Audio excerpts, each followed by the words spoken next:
Shalom, irmãos, eu sou Vailton e é um prazer poder nos encontrarmos aqui mais uma vez no Palavra e Reflexão com o tema central nas pegadas da unidade. Tem sido um prazer muito grande ouvir os irmãos que têm trazido aqui as suas contribuições e eu vejo assim como se estivéssemos edificando aí uma casa e cada um traz o seu tijolinho e esse tijolinho se junta com o tijolinho do outro e nós vamos formando assim uma construção sólida, uma visão única, com visões complementares e diferentes de cada um. Então, eu trago aqui o meu tijolinho também para se ligar a esta obra e ele também vai fazer conexão com o que os irmãos já ministraram. Vamos tentar pensar algumas coisinhas aí do que já foi dito. Amém? Bem, o tema que eu vou dividir aqui com vocês, eu tomo emprestado dos nossos irmãos judaicos. Nós vamos nos basar aí no texto de Deuteronômio 6, principalmente aí nos versículos de 4 e 5, onde nós temos aí, se eu posso chamar assim, a profissão de fé dos judeus, que eles chamam de Shema. Shema significa escuta, ouça. Então nós vamos ver o que nós temos nesses textos, nesses versículos, e que elementos importantes a gente pode trazer aí para a unidade, ok? Bom, um ponto importante primeiro a lembrar aqui é que esse texto do Shema, que a gente pode levar ali até o versículo 9, ele é de fundamental importância para os judeus. Muitas das práticas judaicas estão contidas justamente nesse texto. Quando você vai à casa de um judeu, tem sempre ali na porta eu chamo de estuche em espanhol, mas na verdade é um cartucho, um estojo. E ali, por que ele tem esse estojo? Então nós temos nesse texto aí, no versículo 9, ele diz: escreva-os nos batentes da porta da sua casa e em seus portões. Então esse estojinho que eles têm nas portas, ele contém dentro dele justamente esse texto de Deuteronômio 6, né, que é o Shema. Então é a ordem de Deus: escreva nos batentes das tuas portas. Então essa caixinha, ela contém esse texto ali enrolado e fixado ali. Então sempre que ele entra na sua casa ou sai da sua casa, ele se recorda que tem um compromisso com Deus, que tem ali uma ordenança de Deus que ele tem que cumprir. Outro também, às vezes a gente vê em filmes ou mesmo judeus fazendo a sua prática, a sua oração, e envolvidos aí por uma correia de couro com duas caixinhas, né? Uma que vai na testa e outra fica no braço. Então, essas duas caixinhas também ela contém esse texto do Shema e também em obediência ao que nós temos aqui no versículo 8, que diz: amarrarás como sinal no teu braço e aprenderás na sua testa. Então, na oração da manhã, na oração do meio-dia e na oração da tarde, eles usam os tefilins, né? Colocando aí essas caixinhas que contêm esse texto em obediência a essa ordem de Deus que nós temos aqui em Deuteronômio. Mas como eu comentei com vocês, nós vamos nos concentrar nos dois versículos primeiros, que é Deuteronômio 6, 4 e 5. E o texto que nós temos na nossa Bíblia diz assim: ouve, Israel, o Senhor nosso Deus é único. Amarás, pois, o Senhor teu Deus de todo o teu coração, de toda a tua alma e de todas as tuas forças. Então nós vamos ver esse texto com algumas palavras-chave que nós temos em hebraico, e é muito importante a gente voltar no hebraico, porque hebraico não é uma língua fácil. Eu trago aqui como exemplo um erudito grego que no século II ele fez uma tradução de Eclesiástico para a sua língua materna, e no prefácio do seu livro ele escreveu as seguintes palavras: todos são convidados a ler esse livro com atenção e boa vontade. Ao traduzi-lo apliquei todo o empenho possível. Se apesar disto lhes parecer que não acertei a tradução de algumas frases, por favor me desculpem, porque as coisas ditas em hebraico perdem muito da sua força quando traduzida a qualquer outra língua. Desse texto que nós vamos estar estudando aqui, vamos pegar algumas palavras hebraicas e ver o que mais, dentro do que nós temos aprendido ao longo do tempo, a gente pode extrair desse ensinamento com as palavras hebraicas, ok? Bem, então nós temos aqui o versículo 4. Ouve, Israel, Adonai é nosso Deus, Adonai é um. Então a palavra ouve, que nós temos ali, a palavra hebraica Shema. Então é uma ordem expressa. Escute, ouça. E olhando aqui é um pouco interessante, porque se Deus vai fazer aqui uma referência dos seus mandamentos, a palavra talvez mais adequada seria obedeça. Mas Deus usa a palavra escuta. E por quê? Bom, primeiro que no hebraico não existe a palavra obedeça, porque já subentende que no escutar você vai obedecer. E o escutar, dentro do conceito hebraico, tem várias etapas. A primeira é que você não vai escutar se você não se calar. Então a primeira coisa, quando Deus está dizendo Shema, na verdade a primeira coisa que Ele está dizendo é pare. Parem a música, parem a dança, se concentrem em mim. Ouça o que eu vou dizer. Então a primeira coisa é se calar. Shema. Então tem que ser uma palavra que provoca choque. Escute. É como às vezes nossa mãe falava conosco, escuta aqui. Aí a gente tremia. A gente parava tudo que estava fazendo e nos concentrava na nossa mãe. Então ela tem aqui esse mesmo poder. Ela tem aqui esse mesmo sentido. Primeiro, ouça. Se concentre em mim. Volte os seus ouvidos para mim neste momento. E depois escutar. Escutar atentamente o que Deus tem a dizer, entender essas palavras e então obedecer. Então nós estamos falando de um processo. Veja como uma palavra, quantas coisas ela carrega aqui.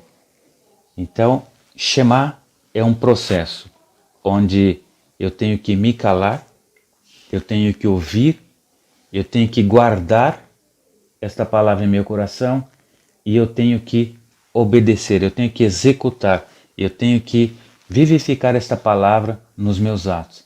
Então, Shema, quando Deus diz Shema, escuta, passa por esses elementos que nós comentamos aqui.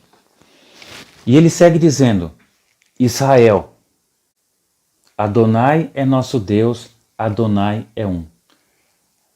A palavra Israel, ela aparece na Bíblia 2.561 vezes. E ela referencia dois pontos diferentes. Primeiro, o próprio Israel, que é Jacó, filho de Isaac, então uma personalidade, um dos patriarcas. E também Israel se referencia ao povo de Deus.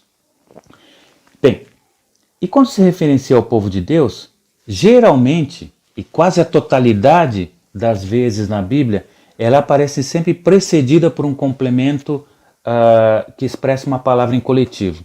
Ou povo de Israel, casa de Israel, filhos de Israel, congregação de Israel. Então sempre uma palavra que expressa de quem é Israel, a quem pertence Israel. Ou que corporação está sendo referida quando se fala Israel. E o ponto importante e interessante que nós temos aqui é que Deus fala Shema Israel.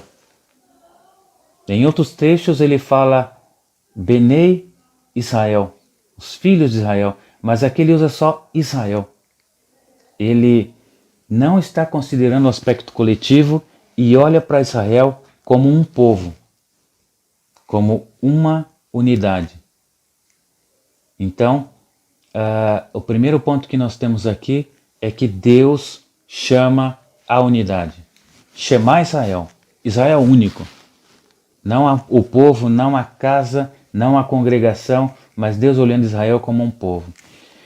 E também é importante lembrar que nós somos parte desse povo, porque depois do sacrifício de Jesus, com seu derramamento na cruz, Paulo nos lembra na carta aos Efésios, no capítulo 2:19, que nós somos concidadãos com os judeus. E também em Romanos 11, nós fomos enxertados nessa oliveira verdadeira. Então, esse Shema a Israel, ele contempla também os gentios, unificados nesse corpo, unificados nesse povo, unificados nessa unidade chamada Israel, chamada Casa de Deus. E depois ele fala que Adonai é nosso Deus e Adonai é um. A palavra usada aqui para Adonai é um, é Errad. Adonai Errad. Errad é um. E essa é a primeira vez que na Bíblia Deus recebe esse atributo de um, ou que Deus próprio se nomeia como um. Né? Então nós temos aqui dois pontos muito importantes, porque Deus se apresenta como um e olha para Israel como um. É como a analogia que ele faz quando ele chama Abraão, ele disse, ser perfeito, né? Anda em minha presença e ser perfeito, porque eu sou perfeito. Então, ande em unidade. Na verdade, esse texto está nos dizendo isso. Israel, seja um, porque o vosso Deus é um. Depois desse versículo 4, no versículo 5, nós vamos ver a ordem ou resumo da lei no amor. Mas os judeus comentam que, na verdade, a ordem começa imediatamente depois do Shema. Então Deus já está ordenando a unidade do povo de Israel, como ele é um também. Então é muito importante lembrar isso. E isso nos leva também a um ponto que nos comentava a Elaine na última ministração que nós tivemos. A unidade deve ser o foco primeiro das nossas discussões, dos nossos ensinamentos, porque se tudo que vem depois nos leva à dissensão, nós erramos no primeiro, nós erramos na base. E é exatamente o que Deus está dizendo aqui. Escute Israel, Israel único. Eu sou vosso Deus e eu sou único, e eu sou um. Então a unidade, ela começa como a base de todo o processo. Deus olha a igreja como um povo, e esse povo precisa ser único, esse povo precisa ser um corpo, assim como ele é um. E como também Jesus nos lembra lá em João 17, né, que eles sejam um, como eu e tu, Pai, somos um. Bem, e o que vem depois no versículo 5, ele nos ajuda a entender o como a gente pode materializar esse processo. Então no versículo 5 ele diz, amarás Adonai, o Senhor teu Deus, de todo o teu coração, de toda a tua alma e de todas as tuas forças. Então começamos aqui com o termo amarás Adonai. O que é amar a Deus? Aí Jesus já nos ensina de uma forma muito clara, de uma forma cristalina, de uma forma transparente e direta. Em João 14, 23, ele diz, amar é cumprir os meus mandamentos. Quem me ama, guarda os meus mandamentos. Então amar a Deus é cumprir os mandamentos de Deus. Então como eu honro meu pai? Como eu provo que eu amo os meus pais? Quando eu os obedeço. Se eu amo meu pai, eu não quero deixá-lo triste. Se eu amo meu pai, eu sei que ele quer o melhor para mim. Se eu amo meu pai, eu vou fazer o que o meu pai quer. Então, amar a Deus é cumprir os seus mandamentos. É exercer a sua vontade. E Jesus nos ensina isso de forma muito clara. E esse exercer a sua vontade, ele nos relata aqui nesse tripé da intensidade com que essa coisa tem que ser feita. Então ele diz no primeiro ponto aqui, de todo o teu coração. E a palavra que ele usa aqui no hebraico é levabecha, que é no seu coração, com o seu coração. E é exatamente isso que está dizendo, com o teu coração. Só que o que quer dizer com o teu coração? Não é o coração físico, mas na verdade essas coisas estão ligadas à sua vontade, às suas intenções, às suas inclinações, tanto boas como ruins. Né? As boas, nós temos que linká-las a Deus, fortalecê-las, torná-las uma rotina cada vez maior exercê-las cada vez mais para que o nome de Deus seja glorificado, para que eu comprove que eu estou exercendo as coisas de Deus. E as más, eu tenho que rejeitá-las todos os dias, né? Quando a gente olha os mandamentos que nós temos aí no Velho Testamento, 365 deles são mandamentos de negação, ou seja, um para cada dia. E Jesus nos disse, negue-se a si mesmo, toma cada dia a sua cruz e siga-me. Então tem uma negação para cada dia, uma negação para cada amanhecer na minha vida, para poder voltar à vontade do meu Pai, para poder realizar os seus mandamentos, para poder realizar a sua vontade e assim demonstrar o meu amor para com Ele, por meio da minha vontade, por meio do alinhamento do que eu quero com o que Ele quer. Isso é viver o reino. E depois ele diz, e com toda a tua alma. A palavra hebraica usada aqui é nafeshá, sua alma. Então está alinhado também, a tradução está correta. E a alma está sempre ligada no judaísmo como a vida.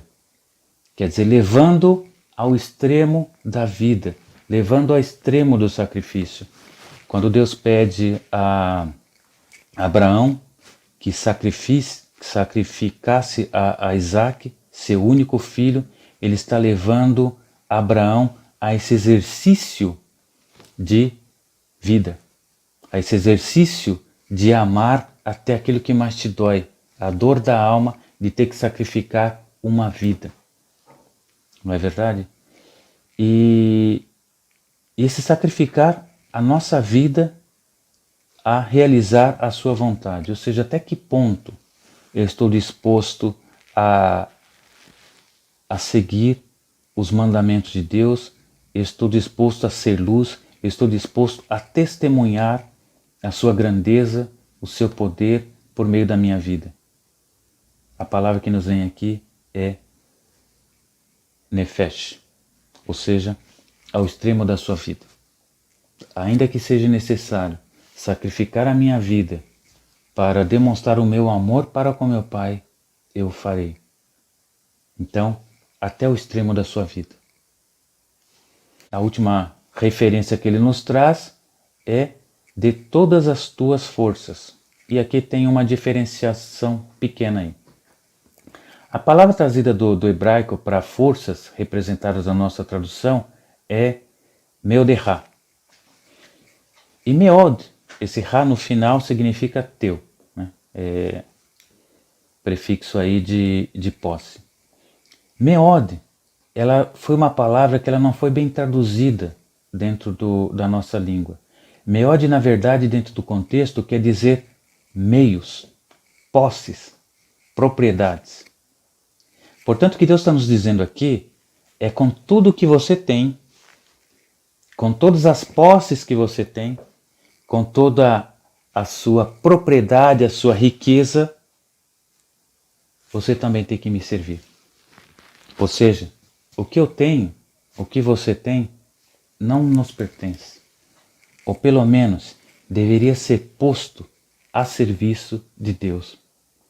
Então, na tradução que nós temos aqui por força, que na verdade não está ligado a empenho, não está ligado a exercício físico, ele está ligado ao empenho do que eu tenho para o reino de Deus. É como, por exemplo, quando os judeus saíram do Egito, a palavra diz que eles deveriam pedir aos seus vizinhos egípcios e eles dariam a eles tudo o que eles pediriam, e ali se deu muito ouro, muita prata, madeira e linho.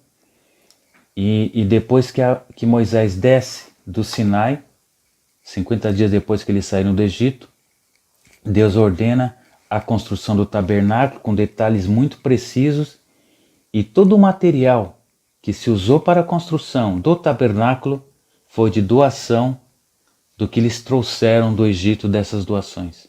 Então, o que eu tenho é para serviço do reino, seja para a casa de Deus, seja para atender a necessidade dos meus irmãos. Então, com tudo que eu tenho, e a palavra aí é com todo, a sua posse, com toda a sua propriedade. Então não escapa disso um centavo, não escapa disso um milímetro. Todo é o que Deus está exigindo. Então, resumo muito rápido aqui.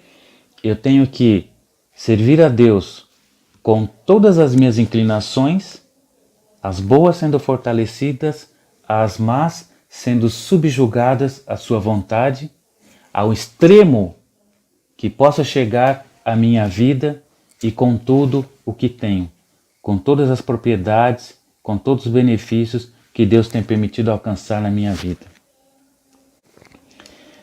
E a gente vê na tentação de Jesus, em Mateus 4, do 2 ao 10, que na verdade as tentações que o diabo trouxe para Jesus, que foram 3 também, elas estão ligadas a esses pilares do Shema.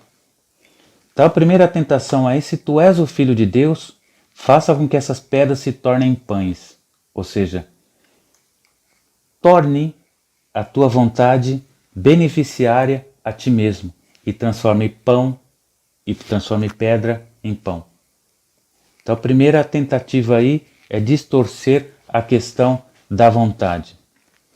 A segunda: se tu és o Filho de Deus, lança-te daqui para baixo, porque está escrito que mandarás anjos para que não tropece nenhuma pedra. Então, ao extremo da vida, sacrifique a tua vida, prove o cuidado de Deus para o teu benefício. E o último: olhe todos os reinos dessa terra, tudo te darei.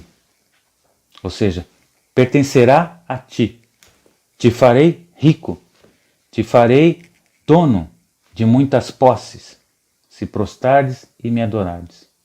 Então as tentações que Jesus é submetido vai justamente dentro desses 3 pontos que nós temos aí do Shema. Então ele é tentado na sua vontade, ele é tentado na questão de tentação à sua vida e ele é tentado na questão das suas posses. E o que nós vemos aí, ele venceu tudo isso com a palavra, mas também na sua conduta. Nós vemos lá, por exemplo, que ele diz lá em João 4 que a minha comida e a minha bebida é fazer a vontade do meu Pai. Ele diz também lá que eu sou o bom pastor, em João 10, e o bom pastor dá sua vida pelas ovelhas. Então ele não se restringiu a nesse ponto de vencer o diabo com a palavra, mas a sua vida condiz com o que ele disse para o diabo. E também, quanto às posses, quando ele é questionado sobre alguns discípulos para segui-lo, ele disse: olha, as raposas têm as suas tocas, as aves dos céus têm os seus ninhos, mas o Filho do Homem não tem onde reclinar a cabeça. E nós somos aí discípulos de Jesus. Ele nos lembra, aquele que vier, aquele que permanece firmes na minha palavra, verdadeiramente esses são meus discípulos. João 8. Então, para ser discípulos, nós temos que permanecer firme nas palavras dele. E o que é ser discípulo? A palavra judaica para discípulo é talmidim. E talmidim significa, na verdade, imitador, ou imitadores. Então nós temos que imitar, nós temos que ser uma cópia, nós temos que ser o exemplo, nós temos que ser um aluno que olha, que procura ser como o mestre, como ele mesmo disse. Não é basta o discípulo ser igual ao mestre. Então esse é o ponto que nós temos que trabalhar, esse é o ponto que nós temos que permitir ser operado pelo Espírito Santo de Deus. E dentro desse ponto, dentro desse esforço, nós temos que trabalhar dentro dessas questões, essas 3 principais, de sujeitar a nossa vontade à vontade do Pai, de levar a nossa vida, levar a nossa conduta, levar a nossa doação para o outro ao extremo da necessidade da vida. E nós temos que usar todos os nossos bens, até o último centavo, em favor do reino e em favor do nosso irmão. Uma vez em Tremembé, quando nós trabalhávamos ali com os irmãos assentados, onde havia ali muitas necessidades, uma família estava passando por uma dificuldade muito grande, sabendo que eles foram atendidos por alguma pessoa da cidade que os visitou e levou a eles mantimentos. Eles estavam muito contentes por essa ajuda que receberam de uma pessoa externa à comunidade que nós trabalhávamos, né? Quando eu soube disso, eu fiquei muito triste, por duas razões muito simples. A primeira, porque eles estavam sofrendo uma necessidade e eles não enxergaram em nós, ou não tiveram em nós, a liberdade para dizer que estavam necessitando de algo. E segunda, que nós não tivemos a sensibilidade para perceber que aquela família estava precisando de ajuda e não a socorremos. Então, irmãos, esse Israel que Deus refere aqui dentro do Shema tem que nos levar a essa sensibilidade de liberdade para eu poder contar com os meus irmãos para tudo que eu preciso para a minha alma, para tudo aquilo que eu preciso para o meu corpo e para tudo aquilo que eu preciso na construção do reino. Precisamos alcançar esta liberdade. E também nós precisamos ter a sensibilidade de perceber o que o outro está necessitando, de que o outro está precisando, para atender a essa ordem que Deus nos dá dentro desse processo de unidade de Israel, porque Deus é um. E outra experiência também que eu gostaria de compartilhar com vocês dentro desse processo da prioridade que nós temos, da unidade, foi uma experiência também que nós tivemos em Tremembé. Cito aqui o irmão que participou desse processo comigo, José Monteiro, e cito seu nome reconhecendo aqui a sua fé, reconhecendo o seu compromisso com Deus e reconhecendo também a sua sensibilidade para com o povo que nós trabalhávamos ali em Tremembé. Bom, Tremembé sempre foi uma comunidade muito ativa, nós trabalhávamos ali com 4 bairros diferentes e com atividades intensas. Então nós fazíamos ali círculos bíblicos, fazendo evangelizações nas casas, tínhamos grupos de aprofundamento nos domingos à noite, tínhamos também evangelização de porta em porta, e também por ser uma cidade pequena, Tremembé deve ter mais ou menos 30 mil habitantes, ela é muito tradicional, uma cidade que se orgulha de ter a segunda basílica do Vale do Paraíba, a primeira a Basílica de Aparecida, a segunda a Basílica de Bom Jesus de Tremembé. Então é uma cidade onde se conserva muito forte as tradições do seu povo. Bem, e nesse processo de crescimento, eu pelo menos, como aprendi muito com os irmãos de Barueri, nos encontros que nós tínhamos lá em Sorocaba, eu comecei a me esforçar para que os irmãos também de lá tivessem a oportunidade de ir nos encontros, de ouvir as ministrações dadas, de serem edificados dentro desse processo que nós sempre aprendemos. E passou um dia, eu percebi que o Zé andava um pouco incomodado, ele não dizia muito do que ele estava sentindo, mas um dia ele me procurou numa noite, na verdade, e falou: olha, Vailton, tenho um problema para falar com você. Pois não, fique à vontade. Ele disse: olha, tem uma preocupação muito forte com esse encontro que nós vamos em Sorocaba. E por quê?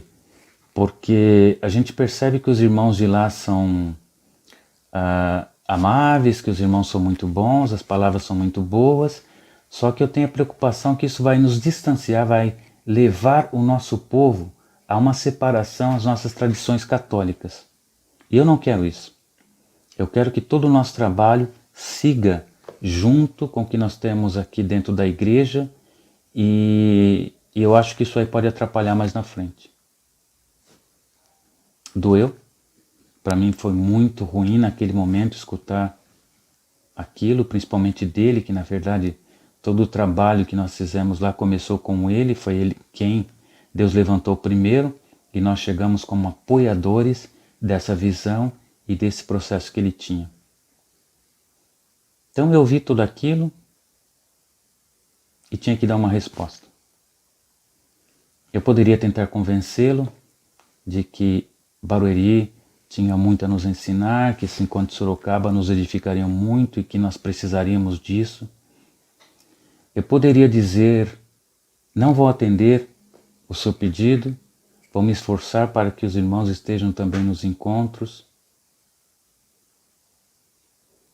Mas eu tomei a terceira alternativa, a mais difícil para mim. Eu perguntei, o que você quer? Ele disse que nós não vamos mais, que nós não vamos mais nos encontros de Sorocaba. Eu falei, ok. Então nós não vamos. Nós não vamos a mais nenhum encontro, nós não vamos levar nenhum irmão daqui. Eu só preciso fazer um acordo com você no seguinte ponto. Lá está a minha raiz. Então eu preciso ir, mas eu vou sozinho. Não levaremos nenhum irmão. Tá bom para você assim? E ele respondeu, sim. Desse jeito acho que nós ficamos bem. Eu falei, amém. E ali nos abraçamos, e ali nós oramos, e ali nós agradecemos a Deus. E hoje eu entendo que aquela decisão que nós tomamos, teologicamente pode estar até um pouco fora do que nós entendemos. Só que hoje eu entendo que ela atendeu o Shema. Eu entendo que antes nós atendemos a unidade. Talvez tudo aquilo que eu entendia que aqueles irmãos deveriam conhecer ou se abrir para entender o processo de unidade também com outros irmãos de outras religiões, não era o momento deles. Mas o Zé entendia. Mas o Zé tinha essa percepção. O José tinha mais a empatia de entender o momento para o qual nós estávamos passando. E graças a Deus, que Deus me permitiu curvar diante dessa decisão e conservar a unidade. E hoje eu entendo justamente essa questão do Shema. Antes de tudo, temos que trabalhar pela nossa unidade, porque Deus é um. E a teologia que vem depois, ela se cumpre, ela edifica dentro dessa direção, de tornar Deus manifestado em nossas vidas por meio do cumprimento dos seus mandamentos em nossas vidas, que é testemunho do quanto nós nos amamos, do quanto nós o amamos, e levando esse amor à última consequência. A consequência da nossa vida, a utilização de todos os nossos bens em favor do reino. Amém? Espero que venha ao encontro do seu coração essa palavra e que Deus siga te abençoando.